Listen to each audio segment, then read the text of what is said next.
তো গাইস চলে এলাম দুপুরে লাঞ্চ নিয়ে। আর এখানে ভাত, এখানে পাট শাক নিয়ে নিয়েছি, আর এইখানে চিকেন নিয়ে নিয়েছি, আর এখানে স্যালাড নিয়ে নিয়েছি। তো আজকে দুপুরটা পুরো জমে যাবে। আর পাট শাকটা দিয়ে চিংড়ি মাছ দিয়ে আর হচ্ছে রসুন আর কাঁচা লঙ্কা সম্বারা দিয়ে রান্না করেছি। তো পাট শাকটা দেখে আজকে খুব খেতে ভালো লাগছে, কারণ সাথে আছে কি বলতো, সাথে আছে কাসুন্দি। তো এখন আমি কাসুন্দি নিয়ে নেব। তো আজকে জমে যাবে, কাসুন্দি দিয়ে পাট শাক খেতে মজাই আলাদা। তো কার কার ভালো লাগে অবশ্যই কমেন্ট করে বলো। আমার তো ভীষণ ভীষণ ভালো লাগে।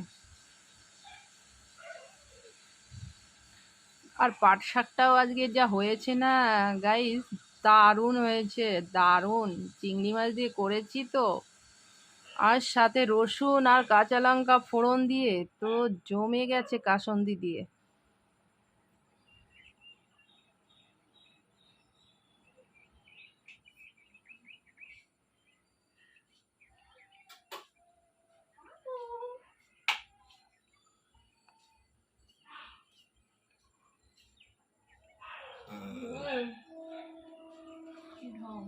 আর এখন নিয়ে নিচ্ছি চিকেন,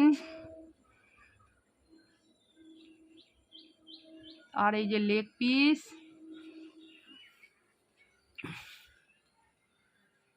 আর এখন নিয়ে নিচ্ছি স্যালাড। তো শসা, পেঁয়াজ আর হচ্ছে টমেটো তো দিয়ে আজকে চিকেনটা দিয়ে জমিয়ে খাওয়া যাবে। তো দারুণ হয়েছে আজকে চিকেনটা, বেশ গোলমরিচ দিয়েছি, গরম মশলা দিয়েছি, তো দারুণ লেগেছে। তোমরা অবশ্যই কমেন্ট করে জানিও।